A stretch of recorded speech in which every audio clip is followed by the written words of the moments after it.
பெற்றுக்கொண்ட பிறகு அதை வளர்ப்பது.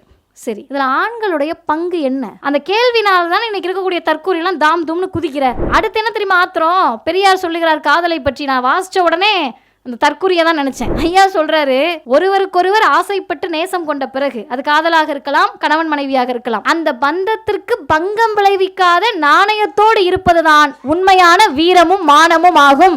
ஒரு அண்ணனுக்கு கடுப்பு வராதா? பந்தத்துல நாணயமா இருக்கணுமா? அது எப்படி முடியும்? அதுதான் மண்டியிடாத மானம், வீழ்ந்து விடாத வீரம். நீ விட்டுட்டு ஓடி வந்துடணும். பெரியார் விட்டுட்டு ஓடி வந்துடணும்னு சொன்னா நீ தலைவரா ஏத்துட்டு இருப்ப. அவர் சொல்றாரு, நீ விட்டுட்டு ஓடி வந்த பிறகு அந்த அம்மா உட்காந்து வீடியோ போடக்கூடாதுப்பா, நீ நாணயத்தோடு அந்த பொண்ணோடு இருக்கணும்னு சொன்னோன்னே பெரியார் மேல ஆத்திரம் வந்துருச்சு. அப்ப அந்த ஆத்திரம் நாணயமானது. கற்பப்பையை அறுத்தெறிய சொல்லியிருக்காரு அப்படின்னு ஒரு 4 பேரை வேற சொல்லி இவங்க அறுத்தெறிஞ்சிட்டாங்களா அப்படின்னு கேட்கிறாரு. நியாயமான கேள்வி. பெரியார் கற்பப்பையை அகற்ற சொன்னாரு, இந்த பெண்கள்லாம் அகற்றலங்க. விடுதலை புலிகள் எல்லாரும் கையில துப்பாக்கி வச்சுட்டு சைனைட் குப்பியோட சுத்தினாங்களே, நீ ஏன் சைனைட் குப்பி இல்லாம சுத்திக்கிட்டு இருக்க? நீ ஏன் துப்பாக்கி இல்லாம ஊர் புறா போறேன்? நீ ஏன் இன்னும் தற்கொலை படைய ஆரம்பிக்கல? இவ்வளவு பேசுறியே, நீ பேசுறது ஈழ விடுதலை தானே? தமிழ்நாட்டுக்குள்ள உட்காந்துட்டு எதுக்கு பேசிக்கிட்டு இருக்க? தமிழ்நாட்டு பெண்கள் மாநாடு 1938 பெண்கள் சொன்னாங்க, இதுவரை இந்தியாவில் தோன்றிய சீர்திருத்த தலைவர்களில் நம்முடைய தலைவர் ஈவே ராமசாமியை போல அவர்கள் செய்ய முடியாத காரியத்தை செய்தவரும், தென்னிந்தியாவில் தோன்றிய தலைவர்களில் இவருக்கு சமமாகவும் மேலாகவும் நினைப்பதற்கு வேறொருவர் இல்லாததால் இனிமேல் எழுத்திலும் பேச்சிலும் பெரியார் என்றே வழங்குவோம் அப்படின்னு பெண்கள் சொன்னாங்க. இன்னைக்கு தற்கூரிகள்லாம் சேர்ந்து மாநாடு நடத்தி என்ன தீர்மானம் போடணும்னு கேட்டா, இதுவரை இந்தியாவில் தோன்றிய தற்கூரிகளில் இவரை போல் ஒரு தற்கூரி தோன்றாததால், இவரை போல தமிழின துரோகி தோன்றாததால், தென்னிந்தியாவில் இவருக்கு மேலாகவும் சமமாகவும் தற்கூரி ஒருவர் இல்லாததால் இனிமேல் எழுத்திலும் பேச்சிலும் இவரை தற்கூரி, பொய்யன், சீமான் என்று அழைக்க வேண்டும் என்ற தீர்மானத்தை நிறைவேற்ற வேண்டும். நாளைக்கு ஈரோடு கிழக்கு இடைத்தேர்தலுடைய முடிவுகள் எல்லாமே எப்படி வரும் என்னன்றதெல்லாம் தாண்டி ஓடி இருக்கிறது 2 பேர் தான். நாளைக்கு நீ 2வது தான் வருவ. வந்த பிறகு இத்தனை நாள் நாங்கள் டெபாசிட் வாங்கல, இப்போ 2வது வந்துட்டோன்னு பெருமை பேச முடியாது என்று தம்பிமார்களுக்கு அதை அறிவுறுத்தி விட்டுதான் இந்த நிகழ்ச்சியை நாம் தொடங்க கடமைப்பட்டிருக்கிறோம். மிக சிறப்பான ஒரு நேரத்தில் நம்ம கூடியிருக்கோம். என்ன சிறப்பான நேரம் அப்படின்னு கேட்டிங்கன்னா, நாளைக்கு ஈரோடு கிழக்கு இடைத்தேர்தலுடைய முடிவுகள் எல்லாமே எப்படி வரும் என்னன்றதெல்லாம் தாண்டி நான் முன்னாடியே சொல்லிடுறேன். ஏன்னா யூடியூப்பில் தான் அது நிறைய பேர் பார்ப்பாங்க. இந்த ஒரு விளம்பரம் வரும். ஒரு குழந்தை அவங்க அம்மா கிட்ட, அம்மா நான் 2nd ப்ரைஸ்மானோன்னா அவங்க அம்மா வேகமாக போய் குலாப் ஜாமுன் செஞ்சு, அந்த குலாப் ஜாமுன் விளம்பரம் அதை செஞ்சு கொடுத்த உடனே, சூப்பர்டா எத்தனை பேர் ஓடினீங்க அப்படின்னோடனே, 2 பேர் தான்மா ஓடணும் அப்படின்வாங்க. ஓடி இருக்கிறது 2 பேர் தான். நாளைக்கு நீ 2வது தான் வருவ. வந்த பிறகு இத்தனை நாள் நாங்கள் டெபாசிட் வாங்கல, இப்போ 2வது வந்துட்டோன்னு பெருமை பேச முடியாது என்று தம்பிமார்களுக்கு அதை அறிவுறுத்தி விட்டு தான் இந்த நிகழ்ச்சியை நாம் தொடங்க கடமைப்பட்டிருக்கிறோம். ஏன்னா நாளைக்கு நினைக்கிறப்பயே எனக்கு என்ன சிரிப்பாக இருக்குன்னு கேட்டால், வாழ்நாளில் ஒரு நாள் கூட நீ உண்மையை பேச போகிறது கிடையாது. இந்த வெற்றியில் கூட நாளை என்னென்ன பொய்ய பேசலான்னு சொல்லி இன்றைக்கி கார்டு ரெடி பண்ணிட்டு சுற்றி கொண்டு இருக்கக்கூடிய தம்பிகளுக்கு பதில் சொல்லுவதற்காக மட்டுமே இந்த நிகழ்வு கிடையாது. ஏன் அவங்களுக்கு பதில் சொல்கிற நிகழ்வு கிடையாதுன்னா, 2 விஷயம். ஒன்று, தந்தை பெரியாரை இனி எப்போதும் அவருக்கு பிடிப்பதற்கு வாய்ப்பு கிடையாது. அவர்னு சொல்கிறேன்னு உங்கள் நிறைய பேர்த்துக்கு என் மேலே கோபம் வரலாம். ஏன்னா நான் உள்ளே நுழைஞ்ச உடனே ஐயா பெரியார் மாணாக்கன் வந்திருக்காரு. அவர் திராவிடர் கழகத்தில் எப்படின்னு கேட்டிங்கன்னா, மாதம் இயக்கத்திற்காக அவருக்கு பணம் இருக்கா இல்லையான்றதெல்லாம் பிரச்சனை இல்லை, மனமுவந்து தலைமைக்காகவும் இயக்கத்திற்காகவும் செய்து கொண்டே இருக்கக்கூடிய மிகப்பெரிய ஒரு ஆற்றல் வாய்ந்த கொள்கை வீரர் அவர் என்கிட்ட சொல்கிறாரு. நான் உள்ளே வந்தோடனேயே, அம்மா உங்ககிட்ட எனக்கு ரொம்ப பிடிச்சது நீங்கள் எல்லாரையும் மரியாதையாக பேசுகிறதுன்னு நான் நிறைய முறை சொல்லியிருக்கேன். அவர் என்கிட்ட சொல்லுவார், நான் பேச ஆரம்பித்த காலத்துலன்னு சொல்லுவார், அதில் ஒரு எக்ஸப்ஷன் போட்டுக்கங்கம்மா, அந்த ஆளை மட்டும் என்னன்னாலும் பேசிக்கங்கம்மா அப்படின்னு சொன்னார். நல்லா தெரிஞ்சுக்கங்க, ஒருமையில் யாராவது பேசினா கூப்பிட்டு கண்டிக்கக்கூடிய மனிதர்கள் அவங்க. எதுக்குமா ஒருமையில் பேசுகிறேன்னு கேட்கக்கூடியவங்க. அவங்கெல்லாம் இன்றைக்கி என்ன சொல்கிறாங்கன்னா, அவன்னு கூட சொல்லாத, ஏன்னா அது குறிப்பிட்ட ஒரு உயர்தினையை குறிச்சிரும், மனுஷனை குறிச்சிரும், அதுன்னு சொல்லு, அது அக்ரிணையாக இருந்துட்டு போகுது என்று சொல்லக்கூடிய அளவிற்கு இந்த அக்ரிணைகள் நிறைந்த அந்த கூட்டத்தில், அந்த கூடாரத்தில் அது அண்ணனுக்கு உண்மையாகவே நான் ஏன் பிரமிப்பாக அவரை பார்க்குறேன்னா, பைத்தியகார ஆஸ்பத்திரி நடத்தி அதில் ஒரு பைத்தியமே வைத்தியராக இருந்து அதுவே அந்த பேஷண்ட்டையும் பார்க்கக்கூடிய அவர்களுக்கு நாம் நாகரிகமாக கருத்தியல் ரீதியாக பதில் சொல்ல முடியாது, அது தேவையும் இல்லை. ஏன் பதில் சொல்ல முடியாது அப்படின்னு கேட்டிங்கன்னா, இதெல்லாம் அவங்களுக்கு பிடிக்காது. சாகிற வரை அவருக்கு பெரியாரை பிடிக்காது. 2 காரணம். ஒன்று, பெரியார் சொன்னார் மனுஷனுக்கு எதுப்பா அழகு அப்படின்னு கேட்டோன்னே எதையோ சொன்னாங்க. பெண்களுக்கு இடுப்பு அழகு, கூந்தல் அழகு, அதில் வர வாசம் அழகுன்னு. அதெல்லாம் ஒன்றும் கிடையாது. மானமும் அறிவும் தான் மனிதருக்கு அழகுன்னாரு பெரியார். மான உணர்ச்சியோடு இருந்தால் எப்படி திறன் திருடுறது? எனக்கு ஆகாது. பெரியாரை பிடிக்காது. அறிவோடு இருக்கணுமா? எப்படி ஊர் பூரா போய் பேசுறது, பொய் பேசுறது? ஆகாது. இப்போ மானமும் அறிவும் அற்ற அந்த தற்குறி கூட்டத்திற்கு தந்தை பெரியாரை ஒருபோதும் ஆகாது, ஆகவும் வேண்டாம். 2வது என்ன காரணம்னா, ஆனாதான் பிரச்சனை. எங்க ஐயா மோடி அவர் சொல்கிறாரு, சித்தப்பா எடப்பாடி, அக்கா தமிழிசை, இதுக்கு பிறகு நீ எங்களுடைய தலைவர் தந்தை பெரியாரையும் கலைஞரையும் புகழ்ந்து பேசினாதான் எங்களுக்கு அசிங்கம், இதுவரைக்கும் எங்களுக்கு அசிங்கமே கிடையாது. உனக்கு ஐயா மோடியா இருக்காருன்னா நீ பெரியாரை இகழ்ந்து தான் பேச வேண்டும், அதுதான் சரியான அரசியல். அப்போ அவங்களுக்கு பதில் சொல்கிறதுக்கு இல்லை. வேறு எதுக்குங்க, யாருக்கு பதில் சொல்கிறதுக்கு பேசுகிறீங்கன்னு கேட்டால், அந்த கூடாரத்திலிருந்து கொஞ்சம் கொஞ்சமாக குணமாகி வெளியே வந்து கொண்டிருக்கக்கூடிய உண்மையாகவே தமிழ் தேசியம் கிடைச்சிடாதான்ற நம்பிக்கையின் பேரில் தவறான பாதையில் சென்று சரியான பாதைக்கு திரும்பி கொண்டிருக்கக்கூடிய தோழர்களுக்காக தான் நாம் இந்த உண்மையை பேசி கொண்டிருக்கிறோம். அந்த வகையில் இந்த கருத்தரங்கத்தை மிக சிறப்பாக குறுகிய காலத்தில் ஏற்பாடு செய்திருக்கக்கூடிய பேரன்பிற்குரிய அண்ணன், தமிழ் கேள்வியின் மூலமாக நாள்தோறும் பல கேள்விகளை கேட்டுக்கொண்டிருக்கக்கூடிய அண்ணன் செந்தில்வேல் அவர்களுக்கும், இந்த நிகழ்வில் மிக சிறப்பான ஒரு உரையை பேரண்ட ரோஜா, அந்த வார்த்தைக்காகவே ஐயா அவர்களுக்கு நாங்கள் எல்லோருமே நன்றி சொல்ல கடமைப்பட்டிருக்கிறோம். நிறைகுடம் தழும்பாது. அவர் பார்த்தீங்களா, அவருக்கு இருக்கக்கூடிய அந்த செறிவு, அந்த ஆற்றல், செய்திகள். ஆனால் அவர் பாட்டு அமைதியாக இருக்கார். இதே இடத்தில் வேற ஒரு இந்துத்துவவாதிகளாக இருந்திருந்தா கத்தி கூச்சல் போட்டு, மைக் இருக்கிற மைக்கு அங்கே எங்கே இருக்குது மைக்குனே தெரியாது, மைக்கே இல்லைனாலும் அவங்க கத்துறது கேட்கும். அந்தளவிற்கு இருக்கக்கூடிய இடத்திலே மிகப்பெரிய ஆகம அறிஞர் முதுமுனைவர் ஐயா சத்தியவேல் முருகனார் அவர்களுக்கும், மக்கள் மன்றத்திலும் சட்டமன்றத்திலும் தொடர்ந்து என்ன பிரச்சனையாக இருந்தாலும் சரி, உண்மையாகவே ஒடுக்கப்பட்டவர்களுடைய உரிமை குரலாய் ஒலித்து கொண்டிருக்கக்கூடிய அண்ணன் ஆலூர் ஷானவாஸ் அவர்களுக்கும், நிறைய பேர் இங்கு தெரிந்தவர்கள், உங்கள் எல்லாருக்கும் தெரிந்த செய்தியாக இருக்கலாம். இளைஞர்களுக்கு சொல்கிறேன், இது எப்போ வாய்ப்பு கிடைக்கணுமோ நான் சொல்லணும்னு நினச்ச செய்தி. திருமாவேலன் சார் அவர் அடிப்படையில் வழக்கறிஞருக்காக சட்ட படிப்பை முடித்தவர்.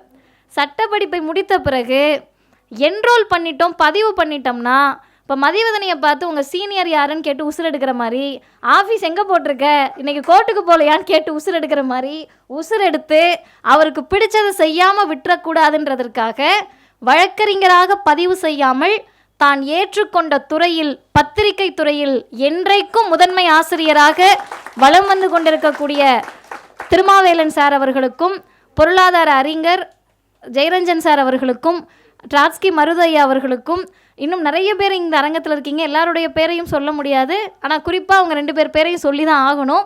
ஏன்னா இன்றைக்கு இளைஞர்கள் எங்கே போய் கேட்டாலும் இவங்க அடிக்கக்கூடிய அடி பல நாடுகளுக்கு வரை சென்றடையக்கூடிய அளவிற்கு தம்பிகளை துவம்சம் செய்து கொண்டிருக்கக்கூடிய அண்ணன் யூடியூப் ப்ரூட்டஸ் மைனர் அவர்களுக்கும், அண்ணன் இந்திரகுமார் தேரடி அவர்கள் உள்ளிட்ட, முக்கியமாக அண்ணன் தீபக் அவர்கள் உள்ளிட்ட, நீங்கள் வந்திருக்கிறது உண்மையாகவே எங்களுக்கு மகிழ்ச்சியாகவும் பெருமையாகவும் இருக்குன்னா நன்றி.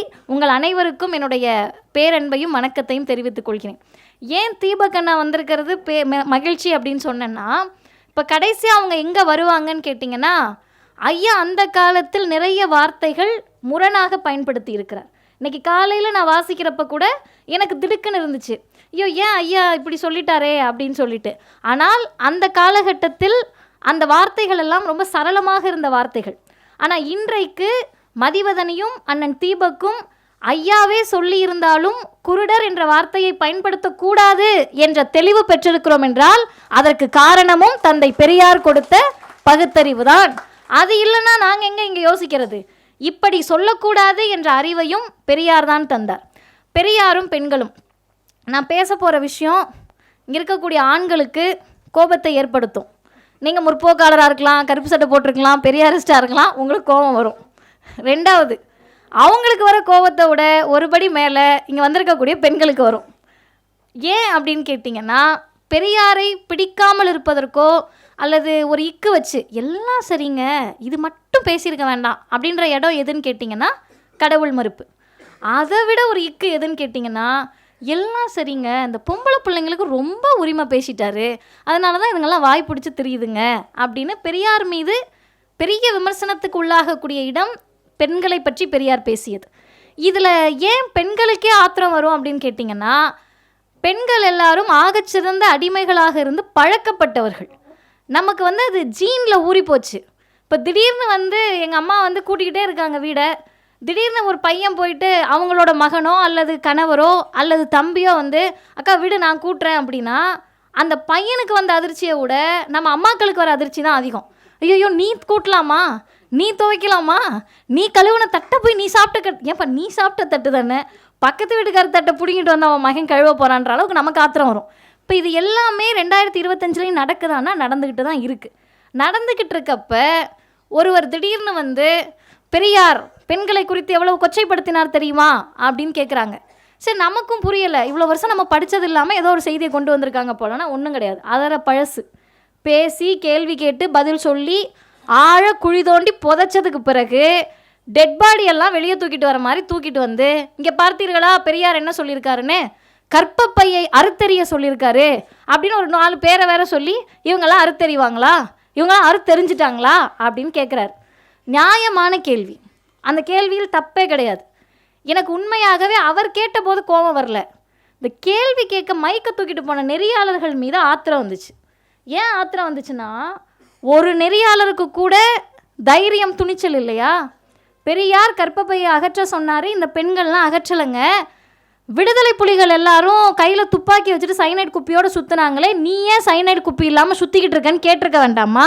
நீ ஏன் துப்பாக்கி இல்லாமல் ஊர் புறா போகிறேன்னு கேட்க வேண்டாமா? நீ ஏன் இன்னும் தற்கொலை படையை ஆரம்பிக்கலன்னு கேட்க வேண்டாமா? இவ்வளோ பேசுறியே, நீ பேசுறது ஈழ விடுதலை தானே, தமிழ்நாட்டுக்குள்ளே உட்காந்துட்டு எதுக்கு பேசிக்கிட்டு இருக்கேன்னு ஒருத்தர் கூட அவரை நோக்கி கேள்வி எழுப்பவில்லை என்று சொன்னால் அர்த்தம் என்னன்னு கேட்டால், கொஞ்ச நாளைக்கு அது கத்தும் மன்னிக்கணும் குறைச்சிட்டு கொஞ்ச நாளைக்கு பிறகு அதுவே அடங்கிருன்றதுனால பத்திரிகையாளர்கள் அமைதியாக இருக்காங்க நான் நம்புகிறேன். 2வது விஷயம், நாளைக்கு அந்த ரிசல்ட் வந்தோன்னே அடங்கிருமா? நான் கூட லேப் டெஸ்ட் எனக்கு ரிசல்ட் ஏற்கனவே வந்துருச்சு, நான் தெலுங்கர் அப்படின்னு அவங்க ஆய்வு பண்ணி ரிசல்ட் வந்துருச்சு. ஐயா நாளைக்கு தேர்தல் ரிசல்ட்டை சொல்கிறார். அடுத்து வாங்க கற்பப்பை அகற்றம், அதை பற்றி பேசுவோம் ஏன் பேசினார்னு.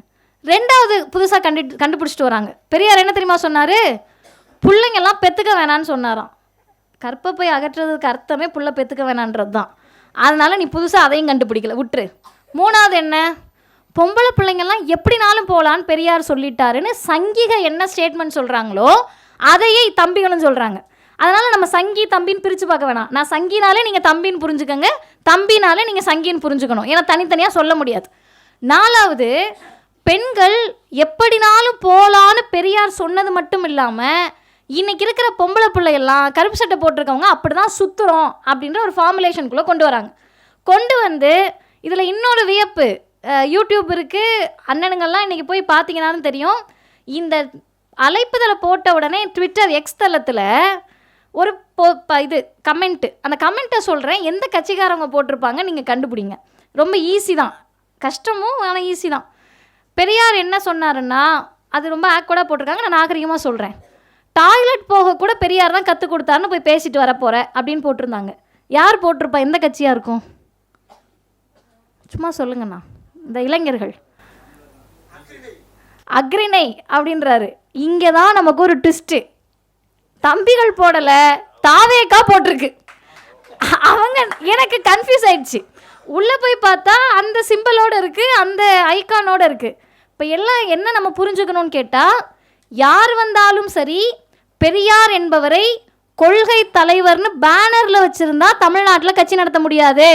கொள்கை தலைவராக உணர்வு பூர்வமாக ஏற்றுக்கொண்டால் மட்டும்தான் கட்சி நடத்த முடியும். இப்போ இவங்க எல்லாருக்கும் சேர்த்து நம்ம பதில் சொல்லணும்.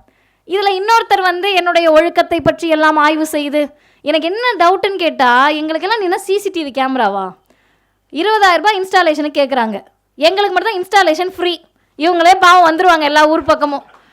எனக்கு என்னன்னு கேட்டால், ரொம்ப நாள் தனியாக போயிட்டு வர சிரமமாக இருக்குது. இந்த குரூப் எல்லாம், இந்த கேமராவை தூக்கிட்டு வர்ற குரூப் எல்லாம் நீங்கள் இல்லைண்ணே, அந்த இன்ஸ்டாலேஷன் குரூப் எல்லாம் நமக்கு உண்மையாகவே பாடி கார்டாக கூட வந்துடலாம் போல். இப்போ பெண்களை பற்றியவர்களுடைய எண்ணத்திற்கு மிக சுருக்கமாக இன்னும் அந்த 15 நிமிடத்தில் நான் பதில் சொல்லி நிறைவு செய்கிறேன். முதல் விஷயம், பெரியார் பெண்களுக்கு அவர் மட்டும்தான் பேசினாரா? இல்லை. ஏதாவது ஒரு பெரியாரிஸ்ட் ஏதாவது ஒரு மேடையில் பெரியார் மட்டும்தான் பெண்ணுரிமை பேசினாரு அப்படின்னு சொல்லியிருக்கமா? கிடையாது. பெரியாருக்கு முன்பு பெண்ணுரிமை யாரும் பேசலையா அப்படின்னு கேட்டால் இல்லை, நிறைய பேர் பேசியிருக்காங்க. பெரியாருக்கு முன்பு பெண்ணுரிமையை பற்றி யாரும் எழுதலையா? இல்லை, நிறைய பேர் எழுதியிருக்காங்க. பின்ன என்ன பெரியார் தான் எல்லாம் செஞ்சாருன்றீங்களே அப்படின்னு நேற்றைக்கு முதல் நாள் இப்படி பேப்பரை தூக்கி வச்சுக்கிட்டு அங்கே இருக்கிற தலைமை தற்குறி ஒன்று வாசிக்குது. 1890 ஆரம்பிக்கப்பட்ட கல்லூரி, 1891 ஆரம்பிக்கப்பட்ட கல்லூரி, 1900 ஆரம்பிக்கப்பட்ட கல்லூரி. ஆமாம், கல்லூரி இருந்துச்சு, உன் தாத்தனும் பாட்டனும் உள்ளே போய் படிக்க முடிஞ்சான்றதான் கேள்வி. கல்லூரி இருந்துச்சே, நீ ஏன் போய் படிக்கலன்றதான் கேள்வி. 1901 சர்வே படி, ஆங்கிலேயர்கள் எடுத்த சர்வே படி பார்ப்பனர் அல்லாத மக்கள் இங்கே எத்தனை பேர் படித்தவங்கன்னு கேட்டால் 1% கீழே. இத்தனை கல்லூரிகள் இருந்துச்சுல்ல, முப்பாட்டன் பாட்டன் சித்தப்பன் ஒன்று விட்ட சித்தப்பன் எல்லாம் எங்கே போனாங்க? ஏன் யாரும் போய் படிக்க வைக்கல? ஆண்களே படிக்கலைன்றப்ப பெண்கள் நிலை என்னவாக இருந்தது? இவ்வளோ பெரிய அரங்கத்தில் தற்குறிகள் பேசுவதை கேட்டு விசிலடிக்கக்கூடிய தம்பிகள் ஒருத்தருக்கு கூட அறிவு நாணயம் இருந்தால் நம்ம தாத்தாவும் நம்ம பாட்டியும் நம்ம அம்மாவும் படிச்சிருக்காங்களான்னு யோசிக்கணும். இப்போ யாருமே படிக்காதப்ப பெரியாருக்கு முன் பெண்ணுரிமை பற்றி பேசினார்கள், எழுதினார்கள், சிந்தித்தார்கள். ஆனால் பெரியார் மட்டும்தான் களத்திற்கு வந்து பெண்கள் படித்தே தீர வேண்டும், பொம்பளை பிள்ளைய நீ இழுத்துட்டு வந்து ஸ்கூலுக்குள்ளே விடுன்னு விட்டார். இழுத்துட்டு வந்தார். லிட்ரலாக அவர் பொறுமையாக பேசலை, மேடையில் பேசுகிறார். என்ன மேடை தெரியுமா? பொதுக்கூட்டம் இல்லை, கருத்தரங்கம் இல்லை, மாநாடு கிடையாது, திருமண வீடு. கல்யாண வீட்டில் போயிட்டு 10 நிமிஷம் நம்ம பேசணும்னா கேட்க மாட்டாங்க, தலையை சொறிவாங்க, பொண்ணு மாப்பிள்ளையும் பேச ஆரம்பிச்சிருவாங்க. அவங்க அப்பா அம்மா வந்து போதுங்க கல்யாணம் பண்ணி வச்சிடலாங்க அப்படின்வாங்க. எதிர்த்தாப்பில் இருக்கவங்க சாப்பிட அவங்க பாட்டு போவாங்க, நீ பாட்டு பேசு நான் பாட்டு போகிறேன்னு போயிட்டுருப்பாங்க. ஆனால் ஒரு மனுஷன் திருமண வீட்டில் திருமண மேடையில் 5 மணி நேரம் சிறப்புரையாற்றிய ஒரே தலைவர் தந்தை பெரியார். பேராசிரியர் ஐயா சுபவி அவர்கள் தான் எங்களுடைய துணைத் தலைவர் கவிஞர் ஐயாட்ட கேட்டிருக்காரு. அவர் 5 மணி நேரம் பேசுனது வியப்பில்லை, பெரியார் பேசுவது என்பது வியப்பில்லை. ஆனால் அந்த 5 மணி நேரம் கூட்டம் கலையாமல் உட்காந்து கேட்டிருக்காங்க பாருங்க. இப்போ என்ன விஷயம், என்ன அர்த்தம்? அன்றைக்கு அந்த தேவை இருந்தது. இன்றைக்கு நாம் பேசுவதை கேட்கக்கூட நேரமில்லாமல் ஓடுகிறார்கள் என்று சொன்னால் இந்த சமூகத்தை அங்கேருந்து இங்கே கூட்டிகிட்டு வந்து இழுத்து பிடிச்சி உட்கார வச்சுருக்காரு. படி, பொம்பளை பிள்ளை எப்படி தெரியுமா படிக்க சொல்கிறாரு? மலை நீங்களாம் படித்து மேலே வரணுன்றாரு. கொஞ்சம் படிக்காதீங்கன்றாரு, நிறைய படிங்கன்றாரு. இன்றைக்கு காலையில் நான் எங்கள் அம்மாவை கூப்பிட்டு கேட்டேன், அம்மா தந்தை பெரியார் எத்தனை வயசு வரைக்கும் பொண்ணுங்களை படிக்க வைக்க சொன்னாருன்னு தெரியுமான்னு கேட்டேன். அவங்க பெரியாரிஸ்ட்ன்றதுனால அவங்களுக்கு தெரியும். இங்கே பல பேருக்கு நான் அரங்கத்தில் சொல்லலை, கிராமத்தில் இருக்கக்கூடியவர்களுக்கு இந்த செய்தி போய் சேரணும். பொம்பளை பிள்ளைய 22 வயசு வரைக்கும் படிக்க வைன்னு 73 சொல்லியிருக்காரு. இது என்ன கணக்கு தெரியுமா? 22ன்றது குறைஞ்சது 2 டிகிரி, 2 டிகிரியாவது படிக்க வைன்னு அதுக்கு அர்த்தம்.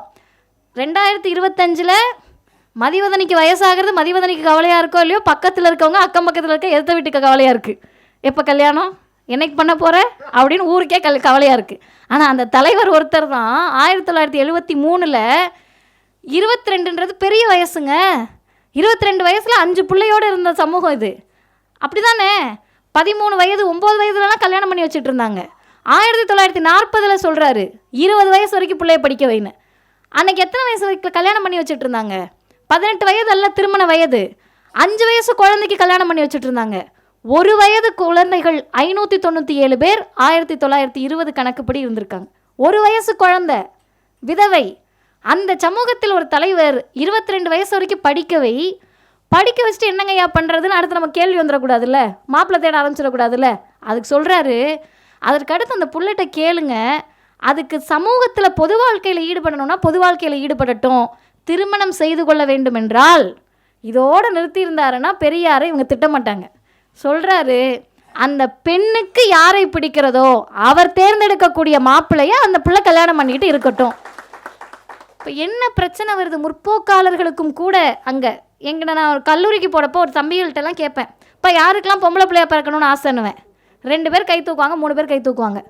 ஆம்பளை பிள்ளைங்க பொம்பளை பிள்ளைகள்கிட்ட கேட்பேன், எத்தனை பேருக்கு ஆண்களாக பிறந்திருக்கணும்னு ஆசைன்னா நிறைய பிள்ளைங்க கை தூக்கும். எதுக்குப்பா அப்படின்னு கேட்டோம்னா எல்லாம் என்ன தெரியுமா பதில் சொல்லும், அக்கா அந்த அண்ணனுங்கள்லாம் எங்கே போனாலும் சொல்லாமல் போகிறாங்கக்கா. இன்னொரு பிள்ளை சொல்லும், எதுவுமே கேட்க தேவையில்லக்கா வீட்டில். இன்னொன்று, வேலைக்கு போகலாங்க்கா. இவங்க கிட்ட கேட்டோம்னா இந்த மகான்கள் என்ன தெரியுமா பதில் சொல்லுவாங்க, அப்பாவுக்கு செல்ல பிள்ளையாக இருக்கலாங்க்கா அப்படின்வாங்க. அதான் நான் அந்த கல்லூரியில் சொன்னேன், அப்பாவுக்கு பெண் பிள்ளைகள் செல்ல பிள்ளைகள் எப்போ வரைக்கும், எனக்கு இவனை தான்ப்பா பிடிச்சிருக்குன்னு கை காட்டுற வரைக்கும் செல்ல பிள்ளை, கை காட்டின பிறகு அடுத்த நாள் ஆணவ படுகொலை தான். அப்போ அதனுடைய அர்த்தம் என்பது சுயமாக சிந்திக்கின்ற வரை பெண் பிள்ளை தன் பிள்ளை செல்ல பிள்ளை. சுயமாக யோசிச்சுட்டா பொம்பளை பிள்ளையை கொலை பண்ணக்கூட இந்த சமூகம் 2025 தயங்கலை. இப்போ ஏன் தந்தை பெரியார்னு கேட்டால், எங்கள் தந்தை எங்களை சுயமாக சிந்திக்காதன்னு சொன்னப்ப நீ சுயமாக தான் சிந்திக்கணும், எவனுக்காகவும் சிந்திக்கிறத நிறுத்தக்கூடாதுன்னு சொன்ன ஒரே காரணத்திற்காக என்னாலும் அவர் தந்தை பெரியார் தான். ரெண்டாவது, வாங்க படிக்க சொல்லிட்டாரு, வேலைக்கு போக சொல்லிட்டாரு, திருமணம். இந்த திருமணம் தான் இன்றைக்கு வரைக்கும் பிரச்சனையாகவே ஓடிக்கிட்டு இருக்கு. பெரியார் இப்படி சொல்லியிருக்கலாமான்னு அவர் ஒன்றும் சொல்லலைங்க. நான் ஆதாரத்தோடு சொல்கிறேன். இதை என்னன்னு கேட்டிங்கன்னா, இப்போ கட் பண்ணி பாதியை மட்டும் போடணும் யூடியூப் எப்பயும் போல். அதே தான் அப்போ அண்ணன் எடுத்து அதை பரப்ப முடியும். பார்த்திங்களா என்ன சொல்லியிருக்காருன்னு. என்ன பெரியார் சொல்கிறாருன்னா, பெண்களை படிக்க வைப்பது வீண் பண செலவு, நாட்டு வரிப்பணத்தில் வீண் என்று ஒரு சமயத்தில் ஈரோட்டில் மணியம்மை சொன்னது போல் உண்மையில் பெரிதும் வீணாகவே ஆகிறது. கோபிக்காதீர்கள். இந்த கீழ் உதாரணத்தை கொண்டு ஒப்பிட்டு பாருங்கள். உதாரணம் சொல்கிறார். அதாவது, ஒரு குடும்ப வாழ்க்கை பெண்ணுக்கு அவள் தாய் தகப்பன் பாட்டு, பிடில், வீணை, நாட்டியம் ஆகியவை கற்றுக் கொடுத்து அவற்றில் வெற்றியாய் தேர வைத்தான் என்று வைத்துக் கொள்ளுங்கள். ஒரு வீடு இருக்குது, ஒரு பொண்ணு இருக்குது. அந்த பொண்ணுக்கு என்ன சொல்லிக் கொடுக்குறாங்க, பாட்டு, பிடில், வீணெல்லாம் சொல்லி கொடுத்துட்றாங்க. அதில் அந்த பொண்ணு பெரிய ஆர்வமோடு கற்றுக்கிட்ட பிறகு அவளை ஒருவன் கையில் பிடித்து கொடுத்த பின்பு, ஐயாக்கு நக்கல் அடுத்து சொல்கிறாரு, அதாவது திருமணம் ஆன பின்பு, எங்களுக்கு இன்றைக்கி தாங்க திருமணன்ற வார்த்தையே வந்திருக்கு. 30-40 வருஷத்துக்கு முன்னாடி வரைக்கும் என்னன்னு கேட்டால் கையில் பிடிச்சி கொடுத்துட்றது. அது பாவம் தானே, மாடு தானே, இந்த பிடி, நாய் வளர்த்தோம்னா தூக்கி கையில் கொடுப்போம்ல, இந்த பிடிச்சிக்க, அப்படி கையில் பிடிச்சி கொடுத்துட்டா இவங்களுக்கு அப்படியே சாந்தி ஆகிடுமா. அவர் கொடுமைப்படுத்துவார், அடிப்பார். வீட்டு பக்கம் மட்டும் வந்துடக்கூடாது. ஏன்னா என்ன போயிடும், மானம் போயிடும். இதில் அந்த அம்மாமார்கள் பேசக்கூடிய டயலாக், நான் உங்கள் அப்பாட்ட வாங்காத அடியா, நீ வாங்கின உனக்கு பெரியார தெரியாது, நான் எதுக்கு வாங்கணும்னு பிள்ளைங்க கேள்வி கேட்கறது பொறுத்துக்க முடியல. நமக்கே பொறுத்துக்க முடியல பாருங்கள். அதனால் நமக்கே அப்படின்னு நான் சொல்கிறது, சிந்தனைவாதிகளுக்கே பெண்கள் சிந்திப்பதை பொறுத்து கொள்ள முடியாது. அடுத்து பெரியார் சொல்லுகிறார், அதாவது திருமணம் ஆன பின்பு அந்த பாட்டு, பிடில், வீணை யாருக்கு என்ன பயன் கொடுக்கிறது என்று கேட்கிறேன். புகுந்த வீட்டில் சங்கீதம் பாடினால் இது என்ன குடித்தன வீடா வேறு வீடா என்று மாமி கேட்பாள். பிடில், வீணை தூசி அடையும். அருமை தோழர்களே, இந்த பாட்டை மட்டும் போட்டிங்கன்னா பெரியார் பெண் கல்விக்கு எதிரானவர் என்ற தோற்றம் வரும். என்ன பாடல் பாட வேணான்ட்டாரா, பிடில் வாசிக்க வேணான்ட்டாரா, வீணை வாசிக்க வேணான்ட்டாரா, பொம்பளை பிள்ளைய படிக்க வேணான்ட்டாரா அப்படின்னு சங்கிகள் எடுத்து பரப்புவார்கள். ஐயா பதில் சொல்லுகிறார், அதுக்கு அடுத்த சொல்யூஷன் தான் முக்கியம். ஆகவே இந்த படிப்பு நல்ல மாப்பிள்ளை சம்பாதிக்க ஒரு அட்வர்டைஸ்மெண்ட்டாக, விளம்பரமாக பயன்பட்டதை தவிர மற்றபடி வீணாக போய்விட்டதல்லவா. செலவும் கண்டது தானே என்கிறேன். அதுபோல அடுத்த வரி முக்கியம். ஒரு பெண்ணை ஒரு தாய் தகப்பன் BA படிக்க வைத்து ஒருவன் கையில் பிடித்து கொடுத்து அந்த பெண் சமையல் செய்யவும் குழந்தை வளர்க்கவும் நகை துணி அலங்காரங்களுடன் மக்கள் கவனத்தை ஈர்க்கவும் செய்தால் BA படிக்க வைத்த பணம் வீண் என்பதோடு அதனை சர்க்கார் செலவழித்த மக்கள் வரி பணமும் வீண்தானே. இது தேசிய குற்றமாகாதா என்ற கேள்வியை பெரியார் முன்வைக்கிறார். இன்றைக்கி நான் 3 டிகிரி படிச்சிருக்கேன். 3 டிகிரி படித்த பிறகு எனக்கு திருமணம் பண்ணி அந்த திருமணத்தில் என் வேலை என்ன அப்படின்னா, குழந்தை பெற்றுக்கிட்டு அந்த குழந்தைய வளர்க்கணும். ஏன் அப்படின்ற கேள்வியை நான் கேட்டால் இந்த சமூகம் என்னை நோக்கி பதில் சொல்லும், கடைசி காலத்தில் உன்னை பார்த்துக்க ஆள் வேண்டாமா. எனக்கு ஒரு டவுட்டு, நான் அதை வெளிப்படையாகவே கேட்குறேன். உண்மையாகவே இது மற்றவர்கள் பதிலுக்காக இல்லை, நம்மை நாமே பெரியாரிய வழியில் கூர்தீட்டிக் கொள்வதற்கு. திருமணம் ஆகிறது எதுக்கு? எனக்கு ஒரு துணை வேணும். எனக்கு திருமணமானால் எனக்கு துணை. அந்த கணவனுக்கு என்ன? வேலை பார்க்க ஒரு ஆள். வித்தியாசம் இருக்குல்ல. எனக்கு பாதுகாப்புக்கு ஒரு ஆண் தேவை, அந்த ஆணுக்கு ஒரு அடிமையாக நான் தேவை. இந்த 2 வேறுபாடுக்கு அடுத்து குழந்தை பெற்றுக்கணும். சரி, பெத்தாச்சு. இந்த குழந்தை எதுக்கு? கடைசி காலத்தில் உன்னை காப்பாற்ற. இந்த 2 சினாரியோவில் நான் ரொம்ப லேமன்னாக ஒரு கேள்வி கேட்குறேன். அந்த கணவன் மோசமானவனாக இருந்து விட்டு விட்டு போய்விட்டால் மீண்டும் நான் எங்கள் வீட்டுக்கு வருகிற போது, நான் ஏன் என்ன முன்னிறுத்தி பேசுகிறேன்னு கேட்டால், அடுத்தவர்களை முன்னிறுத்தி பேசுகிற தலைப்பு இல்லை இது, நான் என்னை முன்னிறுத்தி பேசுகிறேன். நான் வந்துட்டேன் அப்படின்னு சொன்னால் அடுத்த வார்த்தை என்ன வரும்னு கேட்டால், நீ அட்ஜஸ்ட் பண்ணியிருந்தா குடும்ப வாழ்க்கை நல்லா இருந்திருக்கும். இப்போ கடைசி வரை பெண்கள் மட்டுமே இந்த சமூகத்தில் அடிமை நிலையில் இருக்கணுன்ற கண்ணோட்டத்தில் 2025 அறிவியல் தொழில்நுட்பம் எல்லாம் வளர்ந்த காலகட்டத்திலையும் நம்ம கேட்குறோன்றப்ப ஐயா ஒரே ஒரு கேள்வி தாங்க கேட்டார். தாழ்மையாக கேட்டார். படிக்கிறம்மா, வேலைக்கு போ, வேலைக்கு போயிட்டு கல்யாணம் பண்ணிக்க, கல்யாணம் பண்ணிவிட்டு குழந்தை பெற்றுக்கிறதுன்னு ஆயிடுச்சு. வளவள மலமலன்னு பெற்றுக்காம 1-2 பெற்றுக்க. அதை பெற்ற பிறகு அதுக்காகவே என் வாழ்க்கையை அர்ப்பணிக்கிறேன்னு நீ வாழாத அப்படின்னாரு. உடனே இங்கே இருக்கக்கூடிய கலாச்சார காவலர்களுக்கு நெஞ்சு வலி வந்துருச்சு. இப்போ இந்த பெம்பளை பிள்ளையெல்லாம் வளர்க்கக்கூடாதுன்னா யார் வளர்க்குறது? அந்த கேள்விக்கு அவரே பதில் சொல்கிறாருங்க. நம்ம மூளை வேலையே செய்ய வேண்டாம், நம்ம பாட்டு பெரியாரை வாசிச்சோம்னாலே போதும். அவர் சொல்கிறாரு, 2 பேரும் சம்பாதியுங்கள், பணத்தை பேங்க்கில் போடுங்க, பேங்க்லேருந்து வர வட்டியை வச்சு பிள்ளைங்களை நல்ல ஒரு காப்பாளர் டே கேர் பற்றி அன்னைக்கே பேசுகிறாரு. டே கேர் மாதிரி வளங்க, வளர்த்துட்டு அது கொஞ்ச நாள் 3 வயசு 4 வயசில் வளர்ந்த பிறகு அது பாட்டு படிக்க போது. உங்களுடைய சுயத்தை இழந்து விடாதீர்கள். உங்களுடைய சுயம் என்ற அந்த வார்த்தை இருக்குல்ல, அந்த வார்த்தைக்கு இன்றைக்கு பல பெண்களுக்கு அர்த்தம் தெரியாது. சுயம்னா என்னன்னு போய் ஏதாவது ஒரு பெண்கள்கிட்ட, நவீன பெண்கள்கிட்ட கேள்வி கேளுங்க, அந்த பெண்களை திணறுவார்கள். ஆனால் 1946 பெரியார் சொல்லுகிறார், சுயத்தை இழந்து விடாதீர்கள். ஆண்கள் என்ன வீட்டில் உட்காந்து பெண்களை கொஞ்சிக்கிட்டே இருக்காங்களா? இங்கே எங்கள் அண்ணனுங்க இருக்காங்க, எல்லாரும் இருக்காங்க, எல்லாருக்கும் சேர்த்தே நான் கேட்குறேன். ஆண்கள் என்ன வீட்டில், ஐயா கேட்டார், வீட்டில் உட்காந்து குழந்தைய கொஞ்சிக்கிட்டே இருக்காங்களா? அதுக்கு அப்பான்னு பாசம் வரலையா? நீங்களும் கூடவே இருந்தால் தான் அம்மானு பாசம் வரும்னு கிடையாது. அதை வளர்த்த பிறகு நீங்கள் மகிழ்ச்சியாக இருங்கள்னு சொல்கிறார். அடுத்து வாங்க, பிள்ளை பெற்றுக்கொண்ட பிறகு அதை வளர்ப்பது. சரி, இதில் ஆண்களுடைய பங்கு என்ன? அந்த கேள்வியை கேட்டால் தானே உங்களுக்கு பெரியார் மேலே ஆத்திரம். அந்த கேள்வினால தானே இன்றைக்கி இருக்கக்கூடிய தற்கூரியெல்லாம் தாம் தும்னு குதிக்கிற. அடுத்து என்ன தெரியுமா ஆத்திரம்? பெரியார் சொல்லுகிறார் காதலை பற்றி. நான் வாசித்த உடனே அந்த தற்கூரியை தான் நினச்சேன். ஐயா சொல்கிறாரு, ஒருவருக்கொருவர் ஆசைப்பட்டு நேசம் கொண்ட பிறகு, இளைஞர்கள் நல்லா கேட்டுக்கங்க, ஒருவருக்கொருவர் ஆசைப்பட்டு நேசம் கொண்ட பிறகு, அது காதலாக இருக்கலாம், கணவன் மனைவியாக இருக்கலாம், நீங்கள் அந்த பந்தத்தில், அதாவது நீங்கள் 2 பேரும் சேர்ந்துட்டீங்க, அந்த பந்தத்திற்கு பங்கம் விளைவிக்காத நாணயத்தோடு இருப்பது தான் உண்மையான வீரமும் மானமும் ஆகும். ஒரு அண்ணனுக்கு கடுப்பு வராதா? பந்தத்தில் நாணயமாக இருக்கணுமா? அது எப்படி முடியும்? அதுதான் மண்டியிடாத மானம், வீழ்ந்து விடாத வீரம். நீ விட்டுட்டு ஓடி வந்துடணும். பெரியார் விட்டுட்டு ஓடி வந்துடணும்னு சொன்னால் நீ தலைவராக ஏற்றுட்டு இருப்ப. அவர் சொல்கிறாரு, நீ விட்டுட்டு ஓடி வந்த பிறகு அந்த அம்மா உட்காந்து வீடியோ போடக்கூடாதுப்பா, நீ நாணயத்தோடு அந்த பொண்ணோடு இருக்கணும்னு சொன்னோன்னே பெரியார் மேலே ஆத்திரம் வந்துருச்சு. அப்போ அந்த ஆத்திரம் நாணயமானது. 4வது, குழந்தைகளை பெற்றுக்கொள்ளாதே என்று பெரியார் சொன்னாரா? ஆமாம் சொன்னார். யார் மறுத்தா? ஏன் சொன்னார்? அதுக்கான பதிலை மட்டும் நான் 2 செய்திகளோடு நிறைவு செய்கிறேன். பிள்ளைகளை பெற்றுக்கொண்டு முதல் வேலை நீங்கள் என்ன பண்ணுறீங்கன்னா சுயத்தை இழக்கிறீர்கள்னு சொல்லிட்டார். அறிவுத்திறமையையும் மானத்தையும் மனிதத்தன்மையும் இழக்கிறீர்கள். குழந்தை பெற்றுக்கிட்டால் மனுஷத்தன்மை அதிகம் தானே ஆகும். பிள்ளைய கொஞ்சுவோம், நம்ம பிள்ளைன்னு கொஞ்சம் கான்சியஸ் ஆகும். இந்த அப்பாக்களுக்கெல்லாம் குடிப்பழக்கம் இருந்தால் பிள்ளை பிறந்தோன்னே விடுற அப்பாக்கள் இருப்பாங்க, புகைப்பிடிச்சிட்டு இருப்பாங்க, ஐயோ புகைப்பிடிச்சா குழந்தைக்கு பாதிப்பாயிடுமேன்னு விட்டுருவாங்க. இதெல்லாம் மனிதத்தன்மை இல்லையா? ஐயா அழகாக சொல்கிறாரு, தன் பெண்டு தன் பிள்ளை என்று சுயநலம் உருவாகுமே தவிர சமூகத்தின் மீதான மனிதத்தன்மை குறைந்துவிடும். ஆமாவா இல்லையா? இதெல்லாம் யோசிக்கிறதுக்கு அறிவு வேணுங்க. அது இல்லைன்னா அழுவீங்க, அழுங்க, அது பிரச்சனை இல்லை. இதெல்லாம் சொல்லிவிட்டு அடுத்த ஸ்டேஜுக்கு போகிறார். திருந்துற மாதிரி தெரில, கர்ப்பப்பையை வெட்டி எறிங்கன்றார். அதை சொன்னார்னா லிட்ரலாக அப்படியே கர்ப்பப்பையை வெட்டி எறியணும், எல்லோரும் போய் ஆப்ரேஷன் பண்ணிக்கணுன்ற அர்த்தம் இல்லை. 1930 யாராவது உயிரோட பாட்டியோ தாத்தாவோ இருந்து நினைவு இருந்தால் போய் கேளுங்க எத்தனை குழந்தைங்கன்னு. எங்கள் பாட்டிக்கு எத்தனை குழந்தைன்னா 13 குழந்தை இருந்திருப்பாங்க. 13 குழந்தையில் முதல் குழந்தை இருக்கும்ல, அதுக்கும் கடைசி குழந்தைக்கும் 13 வருஷம் வித்தியாசமா? இந்த 13 வயசு பிள்ளை அந்த கடைசி பிள்ளையை வளர்த்துக்கிட்டு இருக்கோம்.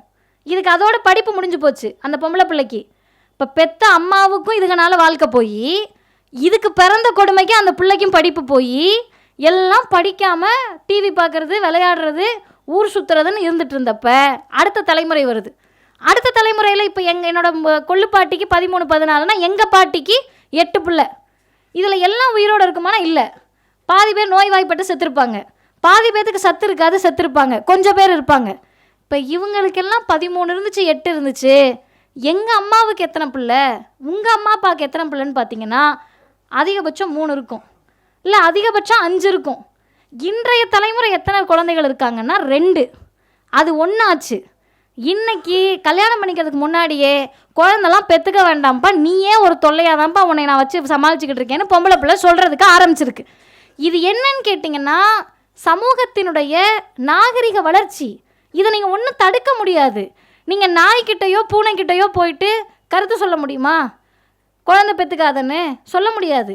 நாகரிக சமூகத்துக்கிட்ட தான் சொல்ல முடியும். சரி, சொன்னார்ல, சொன்ன உடனே எல்லாரும் வாங்க, தீக்காவில் இருக்க பொம்பளை பிள்ளையெல்லாம் கற்பப்பையோடு இருந்தா இல்லைனா தான் கட்சியில் சேரணும்னு சொன்னாரா? இல்லை. மக்கள் தொகையை குறைக்கிறது அப்படின்றது பெண்கள் மீதான சுமையை குறைப்பதுன்னாரு பெரியார். பெண்களுடைய உடல் நலத்தை பேணுவதுன்னாரு. பிள்ளைய பெற்றுட்டு மார்டாலிட்டி ரேட்டுனா அதுங்களுக்கு என்னன்னு தெரியுமா? பேசுகிற தற்கூறிகளுக்கு இறப்பு விகிதம். என்ன இறப்பு விகிதம்? குழந்தைய பெற்று போட்டோன்னே அம்மா செத்துருவாங்க. ஏன் அந்த தாய் செத்துட்டாங்கன்னு கேட்டால் உடல் நலிவுற்று செத்துருவாங்க. அது ஐயா சயின்டிஃபிக்கால விளக்குறாரு. மற்றவர்கள் மக்கள் தொகை கட்டுப்பாடை பற்றி பேசுவதற்கும் நாம் பேசுவதற்கும் வேறுபாடு இருக்குன்றார் ஐயா. மற்றவர்கள் பேசுவது குழந்தை நலன், நாட்டின் நலன். ஆனால் நான் பேசுவது பெண் விடுதலையை முன்னிறுத்தி மட்டும்தான் பேசுகிறேன்னு சொன்னார். யுஎன்ஓன்னு சொல்லக்கூடிய, இந்த செய்தியோட நிறைவு செய்கிறேன், யுஎன்ஓ என்று சொல்லக்கூடிய யுனைடெட் நேஷன்ஸ் ஆர்கனைசேஷன் 1960 தான் மக்கள் தொகை கட்டுப்பாடு பற்றிய சிந்தனை வருது. வேர்ல்டு ஹெல்த் ஆர்கனைசேஷன், அந்த உலக சுகாதார அமைப்புக்கு 1970களில் தான் இதை பற்றிய விரிவான சிந்தனை வருகிறது. நான் பேசுகிற போது திருமாவேலன் சார் சொன்னார், அமெரிக்காவில் மக்கள் தொகையை கட்டுப்படுத்தணுன்ற ஜட்ஜ்மெண்ட்டே 1972 தான் வருது. ஆனால் எங்கள் ஐயா பெரியார் 1930லேயே மக்கள் தொகையை கட்டுப்படுத்தினால்தான் சுகாதாரம் வளரும்னாரு, நாடு உருப்பிடும்னாரு, நீங்களும் நிம்மதியாக இருக்க முடியும்னாரு. இன்னைக்கு போய் ஏதாவது ஒரு ஆணிடத்திலேயே 5 பிள்ளை பெற்றுக்கங்கன்னு சொன்னால் அவர்கள் தயாராக இல்லை. பொருளாதார செலவு அவ்வளோ வந்துருச்சு. நீங்களே விருப்பப்பட்டாலும் 5 பிள்ளையை வளர்க்குறதுக்கு நமக்கு மோடி வாய்ப்பு தர மாட்டார். கட்டுற ஜிஎஸ்டி வரைக்கும் நம்மளே எப்படா நம்ம செத்து போகிறதுன்ற மாதிரி தான் நிலைமையில தான் வாழ்ந்துக்கிட்டு இருக்கோம். இதில் நம்ம 5 வளர்க்க முடியாது. இந்த அறிவியல் சிந்தனை வளர வளர பெரியாரை நோக்கினால் அது சரியானதாக இருக்கும். அறிவு இல்லாதவர்களுக்கு பெரியார் அந்நியமானவர், அவரை நெருக்கவே முடியாது. முட்டாள்களுக்கு பெரியாரை பார்த்தால் அச்சம் வரும், பயம் வரும். அந்த பயம் என்ன ஆகிடும்னா கோபமாக மாறும், கோபம் என்ன மாறும்னா கதறலாக மாறும், கதறல் என்னவா மாறும்னா கையை தூக்கிட்டு கத்த தோணும். நீ கத்திக்கிட்டே கிடப்பா, நாங்கள் உண்மையே பேசி கொண்டிருக்கிறோம் என்பதை சொல்லக்கூடிய அரங்கம்தான் இந்த அரங்கம். பெரியார் பேசிய பெண் விடுதலை என்பது பெண்களுக்கானதல்ல, ஆண்களுக்கும் சேர்த்து தான். உலகத்தில் உள்ள எல்லா மனிதர்களும் ஒழுக்கம் உள்ளவர்களாக மாறணும்னு ஐயா சொன்னார். இந்த ஸ்டேட்மெண்ட் அப்படியே சொன்னார் ஈரோட்டில் 1930. உலகத்தில் உள்ள எல்லா மக்களும் ஒரே ஒழுக்கம் உள்ளவர்களாக இருக்க வேண்டும்.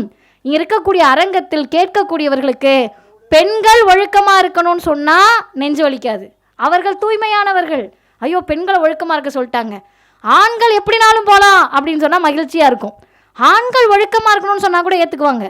ஆனால் ஆண்களும் பெண்களை போல ஒழுக்கமாக இருக்கணும்னா பெண்களுக்கே வலிக்கும். எப்படிங்க அவர் ஆம்பளை அப்படி இப்படி தாங்க இருப்பார், அப்படி இப்படிலாம் இருக்க முடியாதுன்னு பெரியார் சொன்னார். அதையே நாங்களும் சொல்கிறதுனால உங்களுக்கு எரிச்சல் வருகிறது. இந்த எரிச்சல் தொடர வேண்டும். தயவு செய்து நீங்கள் யாருமே அவங்க எரிச்சலை அடக்கிடவே கூடாது. பேசிக்கிட்டே இருக்கணும், அவங்க கதறிக்கிட்டே இருக்கணும், டெய்லி ஒரு பொய்யை பேசணும். அந்த பொய்யை பேசுகிற போது பெரியார் என்ற பெயர் அவர்கள் நினைவுக்கு வந்து கொண்டே இருக்க வேண்டும். ஏன் நினைவுக்கு வரணும்னா, தமிழ்நாட்டு பெண்கள் மாநாடு 1938 சொன்னார்கள். இளைஞர்கள் எல்லோரும் சேர்ந்து இந்த தீர்மானத்தை இன்றைக்கி நம்ம நிறைவேற்ற போகிறோம். என்ன தீர்மானம்னு கேட்டால், பெண்கள் சொன்னாங்க, இதுவரை தோன்றிய இந்தியாவில் தோன்றிய சீர்திருத்த தலைவர்களில் நம்முடைய தலைவர் ஈவே ராமசாமியை போல அவர்கள் செய்ய முடியாத காரியத்தை செய்தவரும், தென்னிந்தியாவில் தோன்றிய தலைவர்களில் இவருக்கு சமமாகவும் மேலாகவும் நினைப்பதற்கு வேறொருவர் இல்லாததால் இனிமேல் எழுத்திலும் பேச்சிலும் பெரியார் என்றே வழங்குவோம் அப்படின்னு பெண்கள் சொன்னாங்க. இன்னைக்கு தற்கூரிகள்லாம் சேர்ந்து மாநாடு நடத்தி என்ன தீர்மானம் போடணும்னு கேட்டா, அதற்கு இளைஞர்கள் எல்லாரும் இதை பரப்ப வேண்டும். இதுவரை இந்தியாவில் தோன்றிய தற்கூரிகளில் இவரை போல் ஒரு தற்கூரி தோன்றாததால், இவரை போல தமிழின துரோகி தோன்றாததால், இவரை போல ஆமைக்கறி பொய்யன் தோன்றாததால், தென்னிந்தியாவில் இவருக்கு மேலாகவும் சமமாகவும் தற்குறி ஒருவர் இல்லாததால் இனிமேல் எழுத்திலும் பேச்சிலும் இவரை தற்குறி பொய்யன் சீமான் என்றே அழைக்க வேண்டும் என்ற தீர்மானத்தை நிறைவேற்ற வேண்டும் என்று கேட்டு முடிக்கிறேன். வாய்ப்புக்கு நன்றி. வணக்கம்.